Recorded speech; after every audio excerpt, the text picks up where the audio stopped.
Call the meeting to order. Please rise for the pledge. I pledge allegiance to the flag of the United States of America and to the republic for which it stands, one nation, under God, indivisible, with liberty and justice for all. Good evening, everyone. First item on the agenda is a swearing in for our new corporal. We have the privilege tonight to swear in the next corporal of the Horsham Township Police Department. As council knows, and I think they agree with me, we have the best police department. Anyone else from out of the town or other officers from other departments, I apologize. But we do feel and we know that our department is the best. And whenever we have openings come up for promotions and opening and sergeants and corporals and command staff, we're never short of officers that want those positions. So that's kudos to our internal operations of our police department, that they mentor the young officers and the want to be part of the command staff, and a supervisor is there. We don't have to go hunting for anyone. So that speaks of our officers. We have a very active and productive police department and police officers, and we're very fortunate to have them. Tonight, we are promoting and will promote Officer Justin Echeverria to corporal status, and I will turn it now over to Chief Fida. Thank you, sir. So an exciting night tonight for the Horsham Police Department as we get to promote another to the rank of corporal and the first line supervision. Before I go any further, it's important for me to thank the men and women of council up here. Is that better? I don't know if it's on or not. There you go. You guys turn Never over. heard anybody tell me they need my voice amplified. This is the first.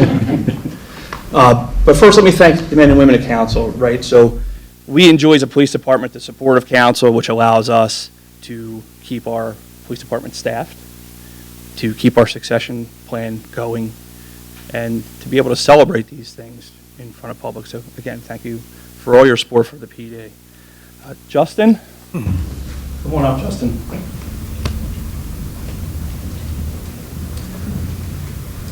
Embarrass you with a little walk down memory lane here. So Justin was hired in 2016. He has his bachelor's degree from Penn State University and his master's from Sam Houston State University. He's a member of our SWAT team. He's an instructor in less lethal weapons, use of force, defensive tactics, de-escalation techniques, and he's also a field training officer. So he's been busy in the 5+ years he's been here with us. He's married to his lovely wife, Kim, and proud dad to Luke, Callan, Josie, and Finley. I got it. I mean to look. So without further ado, and let's get you promoted. You have somebody who's going to hold the Bible? Yeah, of course. We have a button. This is the cutest meeting you've had in a while.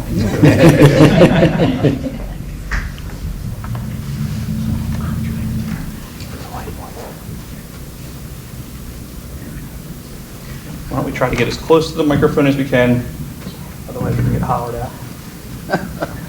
Raise your right hand. Repeat after me. I, Justin R. Echeverria, I, Justin R. Echeverria, do solemnly swear do solemnly swear that I will support, obey, and defend that I will support, obey, and defend the Constitution of the United States the Constitution of the United States and the Constitution of this Commonwealth, and the Constitution of this Commonwealth, that I will enforce the laws of this Commonwealth that I will enforce the laws of this Commonwealth and of Horsham Township, and of Horsham Township, that I take this obligation freely that I take this obligation freely without any mental reservation without any mental reservation or purpose of evasion, or purpose of evasion, and that I will discharge the duties of corporal that I will discharge the duties of corporal with fidelity. with fidelity.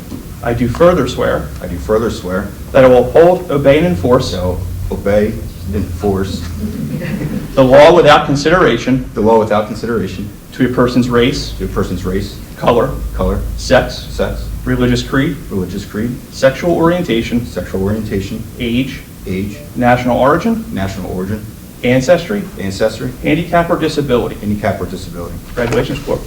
Thank you.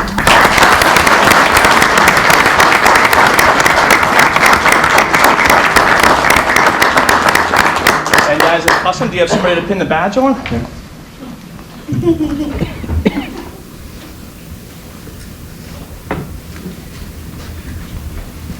Bonus points if you draw one.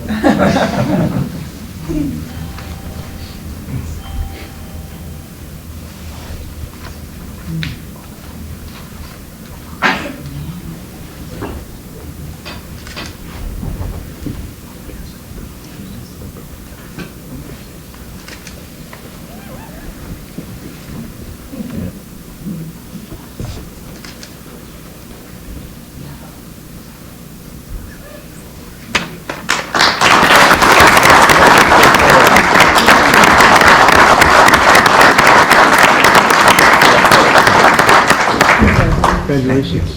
Chief, don't go anywhere, we're gonna get Thanks, Justin. some pictures. You need your pictures too.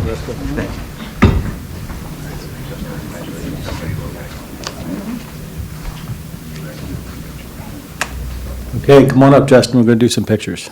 And then after that, if you want pictures with your family, that'd be awesome as well. You guys proud of your daddy? Yeah. All right, all right.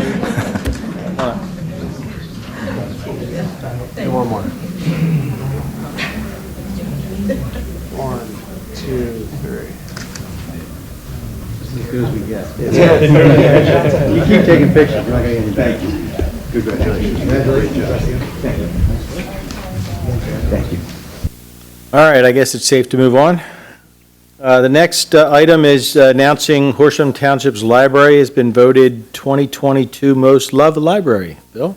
We have, and we'll be fair, we're the co-winner with Warminster Township, but this is through Hula Frog. I don't know if you're familiar with Hula Frog, and we have received this in the past, but Hula Frog is a media company for parents, and it connects parents to local activities and resources for kids, and they have a Doylestown Horsham site, which has been around for a long time, and the parents this year, they took January 7th to February 4th was voting, and we came in again as the most loved library, and that just preaches to the great work that our librarians and our staff do at the library. It's fantastic what they do down there, all the different programs and what they offer, and their assistance to the families and children is just amazing. But also to share, Horsham VFW was voted the most loved local charity. So 2 out of in Horsham, our library and our Horsham VFW received recognition this year in 2022. Done. We'll take it. Next item, opportunity for questions or comments. Anyone? Okay. How about we move on to the update from the MIRIA? So each year, MIRIA, which is the Military Installation Remediation and Infrastructure Authority, provides an update to Township Council. And with us tonight is the chairperson, State Representative Todd Stevens, and also the Executive Director, Larry Burns. They do have a presentation. Good morning, or good afternoon.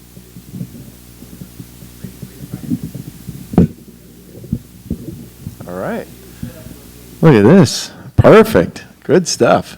Get on, Todd. I'm great. How are you guys? All right. I think we've got a PowerPoint. I hope we do. I just said to Larry, I didn't memorize the whole thing. So, so as a quick review, Act 101 of 2019 was passed, which allows certain state tax revenue to remain here in the township and the surrounding area for PFAS remediation projects that originated at a military installation, and then also for the economic development and infrastructure in and around the former Willow Grove Naval Air Station. That's the MIRIA board right there. A lot of those faces are familiar faces. The 2 on the far left are Warminster residents. And if we go to the next slide, you'll see the appointing authorities here. In the Pennsylvania House, there are 2 appointments. I am one of them, along with Tom Panzer. He's from Warminster Township. And then in the Pennsylvania Senate, there are 2 appointments. Terry Harmon, and Scott DeRosa, who is from Warminster also. And then you have an appointee, which is Greg Nesbitt. The Happer Horsham School District has an appointee, Tara Connor Halston, and then the HLRA's appointee is Bill Whiteside. This is our staff. Obviously, you all, I think you know all these folks, Larry Burns, Bill Gilday Walker, and Mary Eberly, our solicitor. The woman on the right, Dina Zosky, is our compliance consultant. Dina is, she's become a really important part of our team. She is a compliance consultant for many other similar zones around Pennsylvania. When I introduced this legislation, I modeled it after other economic development zones that are in place in Pennsylvania, and she does some compliance work for the NIS up in Allentown, as well as some of the other CRISs. Everything in Harrisburg like this ends with a Z because it stands for zone. So she's been terrific, and we'll get to some of her statistics here in a minute. So in general, as I mentioned, there are certain parcels of land, and we'll get into where they are and how they come from, where all the state tax revenue that's generated there, it goes to Harrisburg, but then it comes back. In December of each year, we are told how much revenue is going to come back to the MIRIA for use in both clean water grants and then economic development and infrastructure grants. So our calendar is pretty constant. I mean, we're young. We're only in our third year right now, but we've developed a little bit of a groove in terms of our timing. December is a busy month for us. We get notified at the very beginning of December how much money we're going to have, and we have to allocate all that by the end of December. So it ends up being a pretty robust program for us and scheduling. It's tough to get Larry on the phone in the month of December because there's a lot going on for sure. So we can go to the next one. So these are the really the eligible purposes for the grant. You can see Section 1 is to deal with surcharges, you know, in Horsham Township we had a surcharge that was used to remediate the PFAS from the drinking water. So these funds can be used to refund or offset a surcharge. Section 2 is really to account for the ways other municipalities dealt with that PFAS remediation issue. In Warminster and Warrington, those costs were just baked into the water bill. And so there wasn't a separate surcharge on the bill, but this Section 2 allows these funds to be used to offset those costs and to also refund those costs. And then Section 3, which is really important and a phase that we're aggressively embarking upon right now, offset the cost of connecting a residence with a private well, which has been contaminated with PFAS. And we're seeing a lot more focus on that now here in years 2 and 3 of this program. So some of the other eligible purposes beyond those water remediation purposes are transportation infrastructure and economic development costs within Horsham Township to encourage the redevelopment of the former Willow Grove Naval Air Station. So we have, and we'll get to some of the projects that we've undertaken here shortly, but that is another part of our mission to promote the economic development or redevelopment of that base, and with a special focus on transportation infrastructure. And then, as you can see, you know, we can issue debt and bonds and you know, deal with construction, acquisition, development of certain properties, things like that. All right, so what parcels? I mentioned before that tax revenue from certain parcels remains here for us to use for water remediation, for PFAS remediation and economic development.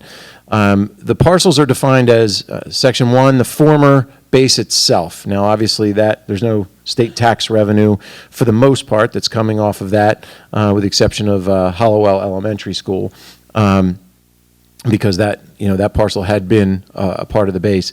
And then Section 2 here is any parcel in the township where development rights may have been impacted or restricted.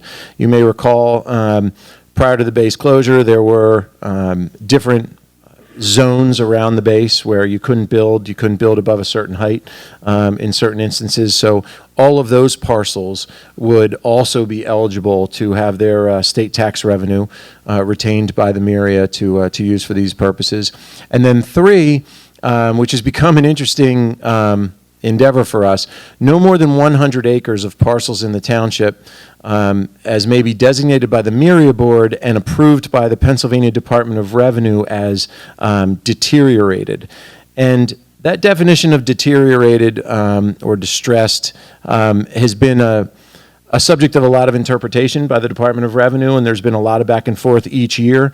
We have to designate those parcels by June, and there's a considerable back and forth that goes on between the MIRIA and the Department of Revenue trying to supply them with data and information to support the contention that the property we are submitting is actually deteriorated. To give you an example, we have unsuccessfully so far tried to get them to agree that a property that's been 100% vacant for more than a year, and Larry, correct me if I'm wrong, now we're at 2 years? Yes. Is deteriorated or undervalued underutilized. Now, I don't know how 100% vacant can't be underutilized, but the Department of Revenue has balked at it for a couple of years now, and we're hoping this year might be the charm. This really just restates that. Wait, just back up one second. Sorry.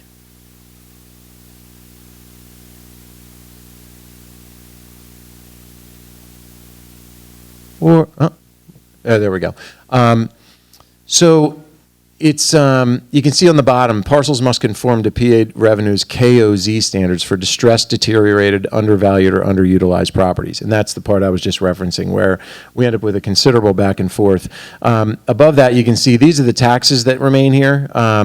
So corporate net income taxes, sales taxes, bank shares taxes, personal income taxes.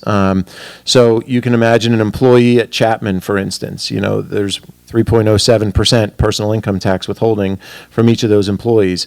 Instead of going into Harrisburg and being distributed in the general fund budget, those funds come back to MIRIA to be used right here in our community and surrounding communities for water remediation projects and then the redevelopment projects I mentioned. All right, moving on to the next slide. So this is a listing of all the parcels to date. So the qualified former military installation, that's the Willow Grove Naval Air Station. There's 13 parcels there. That totals 870 acres. Again, almost all of that is not generating any revenue from MIRIA yet. And then the next section down, you see the ACUS and ACNOD parcels, 6 and 25 respectively. That totals another roughly 840 acres or so.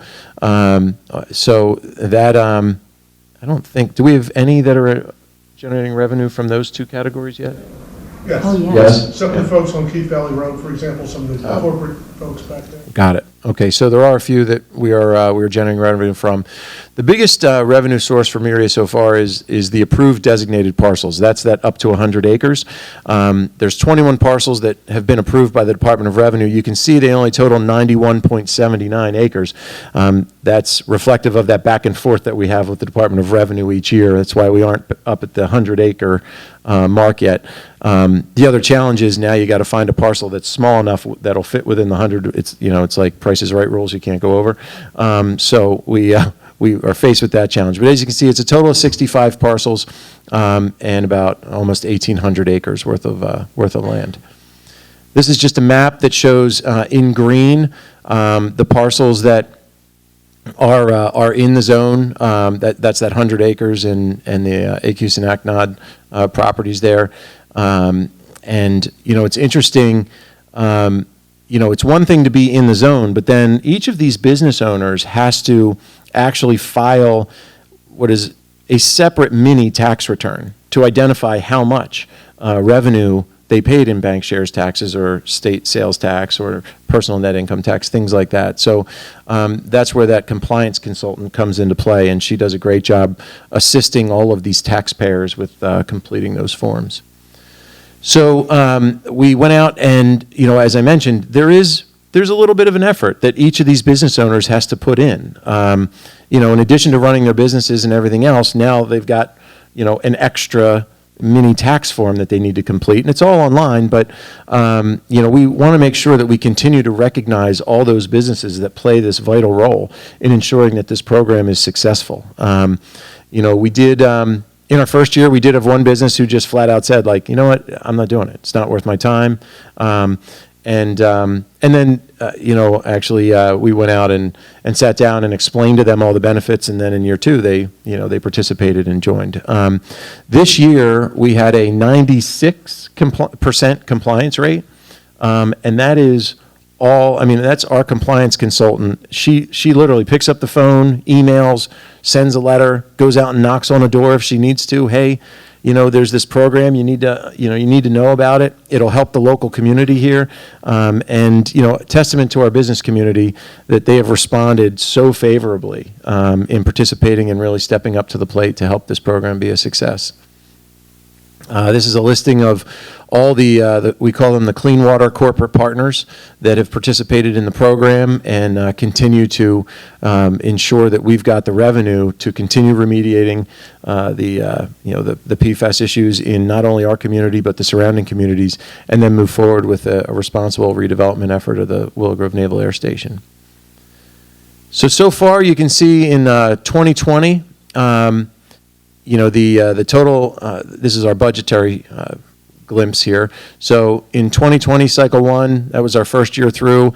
The state tax revenue was about $15.5 million. Our operating expenses were about $166,000, leaving about $15.3 million. And you can see the projects that we awarded were to Ambler Borough for some PFAS remediation in Upper Dublin Township, the Horsham Water and Sewer Authority, the Warminster Municipal Authority, the North Wales Water Authority, who is the water provider for Warrington Township, but also for Upper Dublin Township. And then you'll see that that's the Upper Southampton Municipal Authority. They did not participate in the 2020 cycle, but they did in 2021. And then you see Horsham Township was the recipient of $1.8 million in grants as well for that 2020 cycle. Moving over to 2021, we've received about $15.8 million, just up slightly from 2020, which was a little bit of a surprise to us because remember that we're dealing with the COVID revenues and everything else like that. We expected at the beginning of the year to see a significant reduction in our overall revenues coming back from the state, but in fact they went up by about $400,000. So that was a pleasant surprise, but it allowed us to continue our efforts. Ambler Borough applied for a grant to help Lower Gwynedd Township. Ambler Borough, the Ambler Water Department provides water for a number of municipalities outside of Ambler Borough. They're the water provider for portions of Upper Dublin, Lower Gwynedd, Whitpin. I think that's it. They may even have some of White Marsh. I'm not sure about that. But either way, they have a pretty big footprint. Horsham Water and Sewer, another almost $4 million. Warminster Municipal Authority, $5.4 million. North Wales Water Authority, $1.9 million. And then the Upper Southampton Municipal Authority was awarded a grant of $586,000. And then Horsham Township with another $1.8 million. So, we're doing a lot of good in a lot of communities around Horsham and in Horsham. I mean, you can see, obviously, for the Horsham residents, that you all represent and that I represent as well, they are seeing a sizable portion. But it's, there's also plenty of surrounding municipalities that are benefiting as well. All right, so economic development and infrastructure projects. This has been a pretty exciting part of the role here, and as you can see in 2020 it was about $1 million that was dedicated to economic development and infrastructure, and then in 2022 it was about $1.4 million. So in cycle 1, 2020, you may have all, if you've driven down 611, you may have noticed that Grandma's Grotto is no longer there. That has cleared the way, so that's been demolished. And an important note here, shout out to the operating engineers who donated the services of their apprentices. They need to do a certain amount of training hours, to be able to operate that equipment, and they brought their apprentices down with their trainer, and they actually donated their time and services and the equipment and everything necessary to take that building down. So it was great, and I know Mr. Nesbitt, Mr. Whiteside, Ms. Harmon, all were there that day, and I think they each wanted to take a swing with the with the wrecking ball. But it's exciting to see that type of a progress. Right now, I know Larry is working on decommissioning some wells that exist. There's some, DEP had some testing wells on the property, so there's a necessary effort there to decommission those wells, and then ultimately we'll remove the macadam and return that to green space. We're going to plant that, make it nice green space. The long-term plan, with your permission and approval down the road, will be to put a traffic light in at Moreland Avenue and 611, which is a pretty dangerous intersection, very difficult for people making a left-hand turn out of there, and certainly one of the intersections that has been identified as a top priority for the redevelopment of the base and everything else like that, with, obviously the ultimate goal of that Moreland Avenue going clear through the base and connecting to the other side. We also undertook a road network study. Michael Baker discussed that. We just had that meeting a couple of weeks ago on some of those findings. And, we've used that study to help guide our decisions on some of these projects. And then we also undertook a recreational fields feasibility study to discuss opportunities for a youth sports complex here in Horsham Township that could help become a catalyst for the redevelopment of the base at some point. They are very popular around the country and being used in a lot of different locations to drive economic development. So we undertook a study there. And then Bill Walker had recommended to us there was we call it the Island Project. I thought, of course, we were going to the Caribbean, but it turns out we were installing some irrigation and some plantings at an island down at Drescher and Horsham Road, if I remember correctly, to help beautify the area and really spruce things up. So, this is some of the work we've done. I did mention that there's a greater focus now. At the outset, we were really focused on refunding surcharges. A lot of customers, both in Warminster, Warrington, Horsham, had been paying surcharges and increased costs for many years. So we wanted to refund them. Also have the continuing obligation to maintain the filters that are on all these wells. It's great to have the capital project outlay, but then you've got the maintenance costs that are an ongoing annual expense. But we also didn't want to leave folks behind that have private wells that were contaminated. And so each of those municipalities has been out working to reach out to those private well owners who have known PFAS contamination to say, hey, here's an opportunity. The MIRIA can, through a grant, connect you to the public water system, which, obviously has, no detectable level thanks to your leadership, several years ago. So that's some of the work that we've done and some of the projects that we're involved with, in and around the community here. So the last slide was from Horsham Township. These are this is another project. You may have seen the water tower that North Wales Water Authority has up in Montgomery Township behind the Airport Square Shopping Center.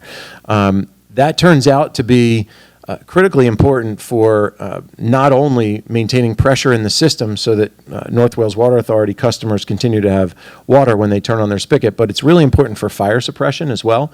So many entities, including Horsham, rely on North Wales Water to sort of be their backup in the event there's ever a problem. When we had the major PFAS issues, we solved some of that by purchasing additional water from North Wales Water Authority. Well, every time you have somebody else tap into that system, it reduces the pressure on the system. So this new water tower they have up there will help address that, ensure that people have continued water pressure, water service, and that there's necessary pressure for the fire service if it needs.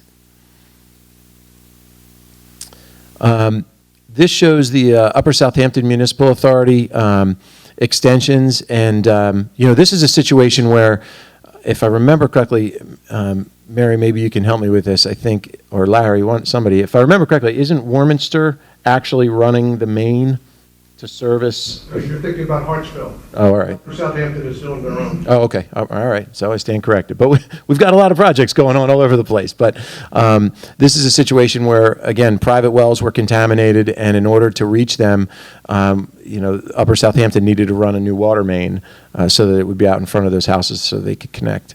In the Warminster project in Hartsville, those people have been on bottled water for 2 years.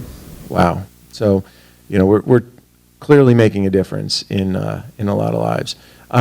So this is in Horsham Township. Larry, can you remind me of what this is again? Where we are here? left photo is actually Blair Mill Road, Project 2. The right photo is Horsham Road and One Pike. Okay, terrific. And we are involved with both of those projects, here, right here in Horsham Township, and certainly continuing to serve these projects in this community.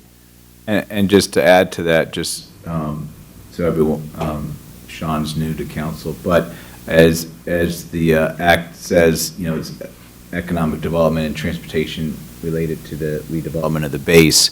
And both of these projects, the Blair Mill Road widening and the Horsham Road Limekiln Pike projects, which we've been working on since January 2016, they were both identified on the traffic plans for the redevelopment of the base. So this is the Grandma's Grotto property that I mentioned. It's an interesting before and after picture in the top right, and if you go counterclockwise around, you can kind of see how things unfolded there. And now when you drive by, it's a wide open space. Obviously, already improved sight lines at the intersection significantly, but it'll be even better once we get those wells out and get the grass planted, and then ultimately get that traffic light put in. So far through 2 years, we've refunded or credited $9.1 million in surcharges to customers' accounts. We are funding 25,000 linear feet of new water mains by the end of this year. We will have funded the connection to roughly 515 homes who had tainted private wells by the end of this year. We will have funded approximately 34% of the North Wales Water Authority's new tank. We will have funded a new GAC unit, a granulated activated carbon unit, and remedial system piping project. Provided $3.6 million to fund township infrastructure projects, and then designated $2.4 million for myriad economic development and infrastructure projects. So over 2 years, we've got some real deliverables that we've managed to secure for the residents, both in Horsham Township and the surrounding communities. And it's something that we're very proud of as a group. And it's a true testament. I mean, Larry and Bill and Mary have just done an amazing amount of work. I mean, there's a lot of entities at play here. You're negotiating every year. There's new guidelines that you're dealing with, and you're working with, whether it's municipal authorities or municipalities who all have different issues. We're trying to be flexible, but live within the confines of the statute to address, all the needs that we can. And so, they put in a lot of time and effort. Larry's, the spring is spent largely identifying parcels that we can put in that 100 acres and then going back and forth with the Department of Revenue. Then the summer is spent chasing businesses to make sure that they're complying because their deadline is September 1st. And then the fall is, working with all these providers. One of the requirements in the statute is that every provider has to be treated identically, like proportionately. So, and that was really to make sure it was fair for everybody involved. Well, that creates some challenges when it comes time to distribute the funding, because sometimes somebody doesn't need as much money as they might have to take in order to not mess everybody else up and their calculations. So Larry spends a lot of time, thank goodness he's a numbers guy, because he can crunch those numbers and say, listen, we got to trim you down by a couple of bucks because this other entity needs to be here, and really balances everything out. So hats off to them for all the work they've done. And so our 2022 objectives and moving forward, we're going to continue to focus on that Grandma's Grotto property, and ultimately work to get a light at that intersection. We do have to, as I mentioned, we've got to work with our grant guidelines every year, because the needs in the surrounding communities changes. As I mentioned earlier, at the outset it was refunding surcharges. Then it became maintaining filters. Now it's installing water mains and making sure that we've got private well owners connected. So we've got to just keep evolving as the needs evolve throughout the communities that we're serving. It's interesting. The township has been a tremendous tremendous help in this whole process. As you approve new land developments, one of the things that your solicitor, who is also our solicitor, is sure to include is a requirement that these developments submit, so all the construction costs that are going on up the street at the old Limekiln Golf Course, all that sales tax, all the personal income tax that's being withheld from all the employees that are working up there, all of that comes back to the MIRIA. But it requires, as I mentioned, the business to report it all. So one of the things that you all do include in there, in some of your agreements with these developers, is that they need to comply with that section of the state law that says they're going to provide that information. So that's been really helpful, and that's ongoing with the different developments through Hallmark and Toll and others as they come in. So in April, then we'll start looking at the grant applications. And I should mention that everyone, in order to participate in this program, you have to put what I'll call it's skin in the game, which is what the governor's office required from the very beginning. So everybody has to put in revenue in order to get revenue out. You only can get revenue out based on a multiple of what you put in. So that requires everybody to participate fairly. And then, as I mentioned, in May, the grant applications are due. By June 1st, we have to certify the Department of Revenue how much of that local effort, those local contributions we have. And then in 2022, from July 1st to September 1st, it's all about getting businesses to submit that little mini tax return.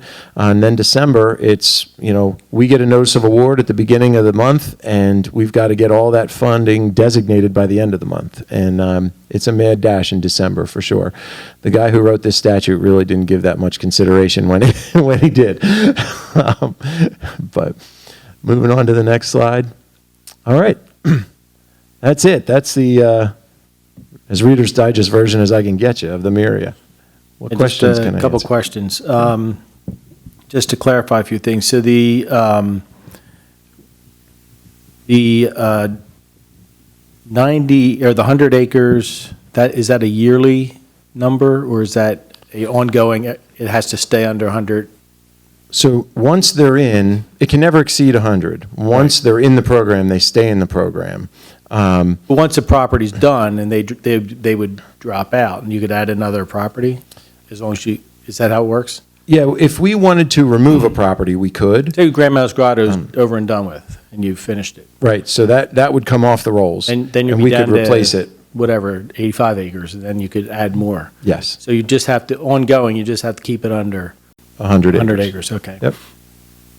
Secondly, the base, it says that, you're not getting your revenues from the base, obviously.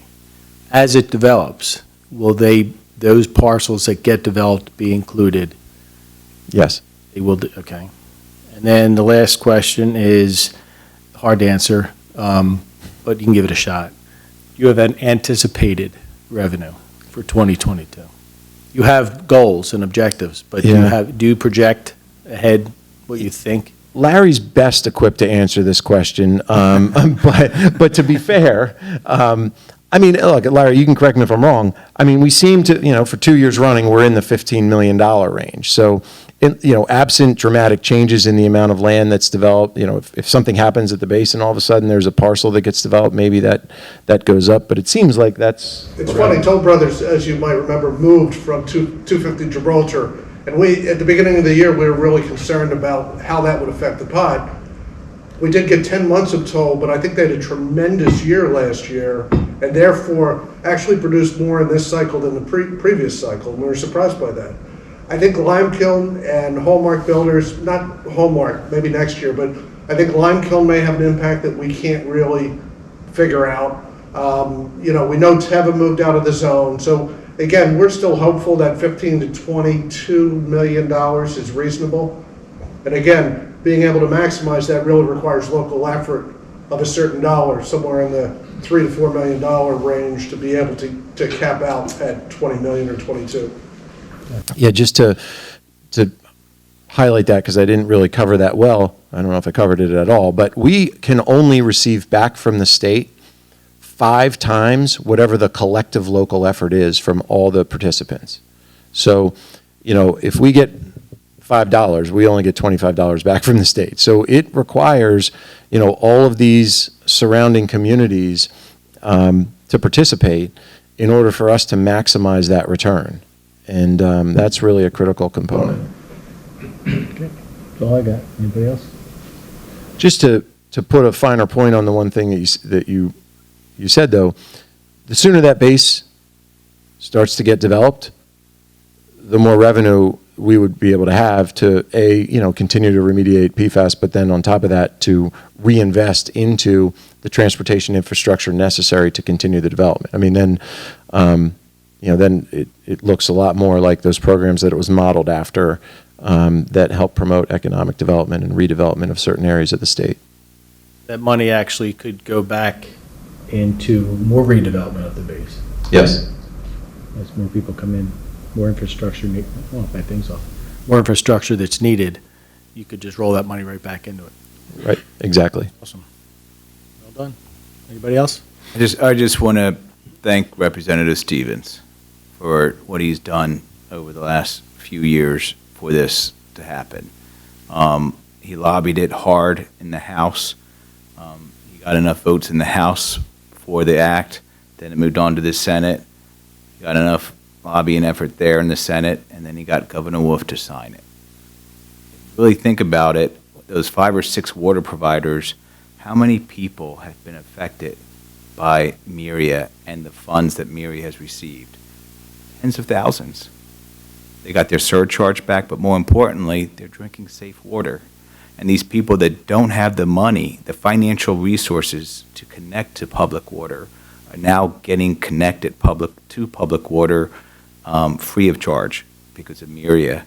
And I thank Representative Stevens for all the hard work that he did to make it happen. Amazing. Thank you. It was a team effort. I mean, I know your staff and I had a lot of conversations along the way, and it's been a team effort all along. So it's just great to be able to deliver these things for everybody. And I think everybody who's a part of MIRIA and has been a part of it is just really proud to be able to see those results. So I appreciate the compliment and, extend it also to everybody else who's been involved. Thanks again, Todd. Appreciate it. No problem. All righty. Next item is the approval of checks. Do we have a motion? I move to approve the list of checks and all funds in the amount of $385,907.24. I further move to authorize payment of the same. Moved in second, all in favor? Aye. Opposed? Ayes have it. Next is, we have subdivision land development. We have one. There is one for your consideration tonight for preliminary approval, which we will be tabling. We don't have their signed agreement to accept conditions this evening in order for you to act on it. Move to table the 233 Easton Road land development, proposed granting a preliminary approval. Second. Moved in second, all in favor? Aye. Opposed? Ayes have it. Authorize a request for proposals for a shuttle bus service. So some things we've talked about for about 2 to 3 years now. A shuttle bus service that will, as council knows, when we did the master site plan for the Pennsylvania Business Campus and the Horsham Business Center, part of the plan was transportation and public transportation. And we do not have a train station, and we never will have a train station here in Horsham. But we hear from our major employers that they have a hard time recruiting the younger generation, the millennials and Generation Z from Center City, Manayunk, because they don't drive, they won't drive out here, and some of them don't even have cars. So the idea, the shuttle bus, and this is our pilot year. We were supposed to kick this off 2 years ago, and COVID changed a lot for us over the last 2 years. But now that we're coming out of COVID, the businesses are coming back to life in the office park. This would be our pilot year. We hope to get you to a contract in front of you in April sometime, April or May, and May or June to kick off our shuttle bus. For right now, we've just named it HOPS, Horsham Office Park Shuttle. And it's only going to be, the pilot year is only going to the Ambler train station And actually, that comes in both directions, from the Doylestown direction plus the Center City direction. So people would be able to jump on the shuttle bus from north or south of the Ambler train station. And some other features that are built into the request for proposals is the bus has to have Wi-Fi, internet. Bus has to be ADA compliant for wheelchair people. It has to be propane for being environmental friendly. Have security cameras. A bike rack in the front of it for those that might want to bring their bikes to work and ride around at lunchtime or something. And then also an app. So everyone, a travel app, so that the shuttle bus service has to have an app so people can follow where the shuttle bus is and how close it's getting to them for their stop. So again, this is just putting out requests for proposals. We'll be advertising that through the month of March and hopefully in April or the latest May to have a contract in front of you. So we don't have, at this point, I guess it's too early in the game to you don't have a map laid out as to where the stops would be, and We're very close to having that, but not, it's not confirmed yet. do we have corporate sponsors that are going to help pay for this? We did, and we hope to bring them back as the bus comes online. We do have a few. We've lost a couple with COVID, but we hope to bring them back too. I do think it's going to be a slow start, but we have to do stuff. We have to do different things and be creative and think outside the box to retain companies and bring new companies to Horsham. And we think this would be, this bus is going to get wrapped. We have control of the advertising, the wrapping, to advertise the township and the office park. We can park it out at Horsham Day. So there's different things we can use the bus for outside of its regular route. So it's pretty exciting, but I think it will be a slow start, just like it's a slow start for the office park, all the companies and people to come back to work. But I think it's going to be very successful in the future, especially with the apartments now in the office park and future apartments coming. We even see it expanding. The apartment owners have already talked to us about, maybe in the future expanding Friday and Saturday evening shuttles for people in the apartments that want to go down to the city for a show and dinner and come back and get picked up at the Ambler train station and dropped off at the apartments. So it can really expand. I think it's going to be very successful, but I think it will be a slow start this year. Do you have a timeline for the proposals and as we get things in? Like, what's your time frame for getting things going? We hope to have the bus going in May or June. Quick, okay. Have a name? Hops. Hops. Horsham Office Park Shuttle. That's it for right now. We can always change it. Don't ask us to give There will not be a mascot. Yeah. Jack Rabbit or Little something. rabbit, yeah, there you go. Okay, do we have a motion? I move to authorize the solicitation for requests for proposals for shuttle bus service for the Pennsylvania Lifestyle Campus and Horsham Business Center, and further authorize the advertisement of same. Second. Moved in second, is all in favor? Aye. Opposed? Ayes have it. Next is the authorization for local share assessments. So local share assessment is a new grant program from the Commonwealth Financing Authority. Tonight, we have a resolution in front of you to authorize us to submit a grant application for the Miracle Field project. Bill Slaymaker is here from the Miracle Field. The grant application is not a matching grant application. It's a full reimbursement, so the maximum amount is $1 million. So that's what the resolution is for, is $1 million. I don't know if Bill wants to give any more of an update on the project. Sure.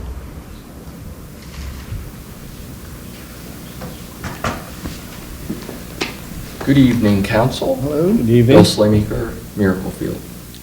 Just a couple things. I think the last time I was here, I told everyone that we had officially received 501c3 approval. So that's a very exciting progress for us. We've opened up our bank accounts now, and our bank accounts are officially separate from the Little League. So we are two separate entities over there now. We are definitely in fundraising mode. We've received some rather generous donations. We've received a generous donation from Rotary Club and other businesses in the area. And I believe you all are aware that we have a 5K scheduled for April 2nd. That is also the opening day for Little League. So we are working on the timing of that. Our 5K will start at about 9 a.m. on April 2nd. We are meeting with the township next on March 11th to coordinate that day, 'cause that's going to be rather hectic. But we're excited. We are actually ahead of schedule with registrations for the 5K. We already have 100 people registered. I just checked it on my phone a couple minutes ago. And we still have a month to go. So we think the 5K is going to be rather successful for us. We also have our large fundraising effort at the Fouge in Warminster scheduled for October 15th. We expect 1,000 people to attend, and we expect that we will probably fundraise over $100,000 that night.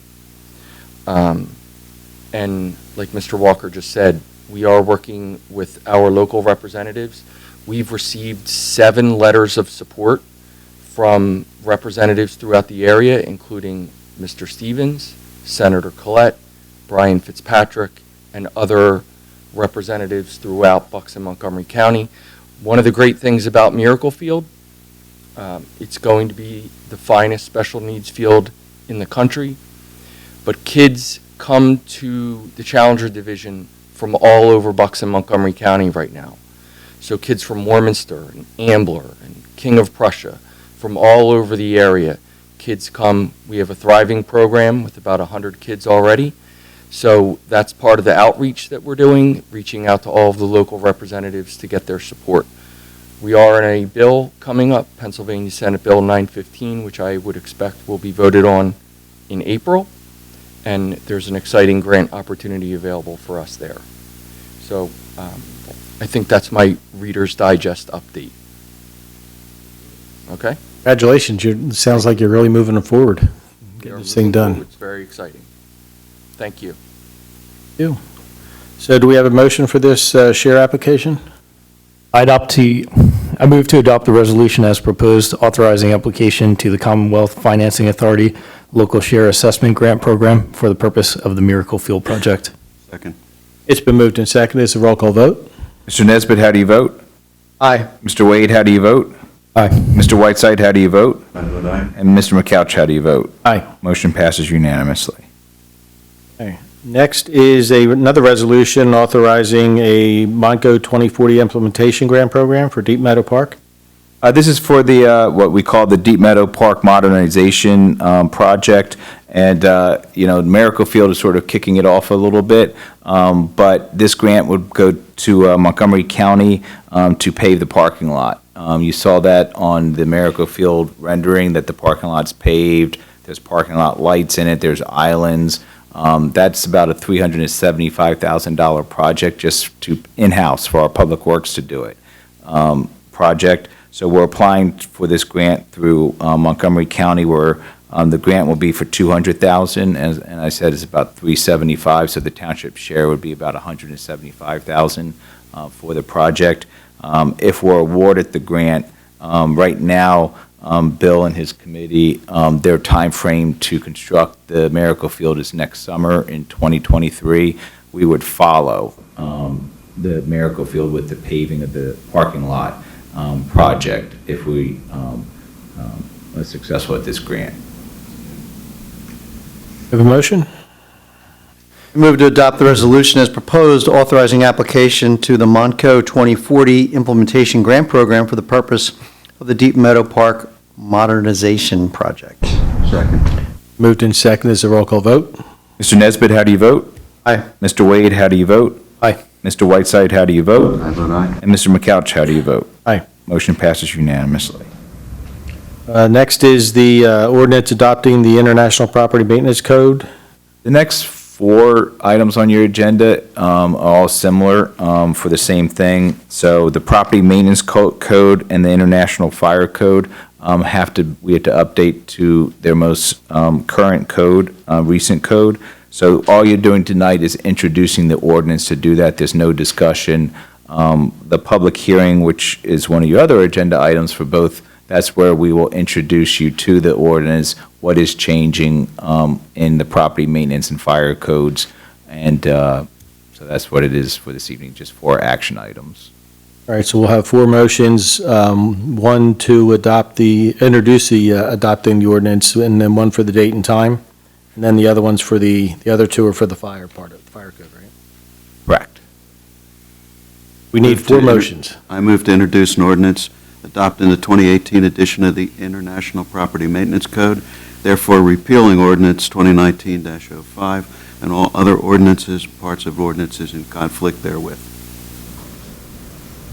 Second. Moved and seconded, roll call vote? Mr. Nesbitt, how do you vote? Aye. Mr. Wade, how do you vote? Aye. Mr. Whiteside, how do you vote? I vote aye. And Mr. McCouch, how do you vote? Aye. Motion passes unanimously. Just keep moving with the next motion. I move to adopt the resolution as proposed, establishing a time and place for a public hearing on an ordinance for adopting the 2018 edition of the International Property Maintenance Code, therefore repealing ordinance 2019-05 and all other ordinances, parts of ordinances in conflict therewith, Wednesday, April the 13th, 2022, 7:45 p.m. in the Horsham Township building. Second. Moved and seconded, this is a roll call vote? Mr. Nesbitt, how do you vote? Aye. Mr. Wade, how do you vote? Aye. Mr. Whiteside, how do you vote? I vote aye. And Mr. McCouch, how do you vote? Aye. Motion passes unanimously. Next motion? I move to introduce an ordinance adopting the 2018 edition of the International Fire Code, therefore repealing ordinance 2019-03 and all other ordinances and part of the ordinances in conflict therewith. Moved and seconded, again a roll call vote? Mr. Nesbitt, how do you vote? Aye. Mr. Wade, how do you vote? Aye. Mr. Whiteside, how do you vote? I vote aye. And Mr. McCouch, how do you vote? Aye. Motion passes unanimously. One more motion? I move to adopt the resolution as proposed, establishing a time and place for a public hearing on an ordinance for adopting the 2018 edition of the International Fire Code, therefore repealing ordinance 2019-03 and all other ordinances and parts of ordinances in conflict therewith, Wednesday, April 13th, 2022 at 7:45 p.m. in the Horsham Township building. Second. It's been moved and seconded, all in favor, I'm sorry, this is a roll call Full vote. vote. Mr. Nesbitt, how do you vote? Aye. Mr. Wade, how do you vote? Aye. Mr. Whiteside, how do you vote? I vote aye. Mr. McCouch, how do you vote? Aye. Motion passes unanimously. All right. Next is a consider resolution authorizing an application for a highway occupancy permit for the Hankin Track. So as council knows, is the approval for the Hankin Track residential section included the connector road that will come out at the main gate on Easton Road and out to County Line Road. In order to do that, the developer has to submit a highway occupancy permit to PennDOT for a new road to come out on state roads. And that's really what it's all about. I move to adopt the resolution as proposed, authorizing application for a highway occupancy permit for the new connector road as part of the Hankin Tract, 1300 Easton Road, 17-05-D Land Development Plan. Second. Moved in second, roll call vote?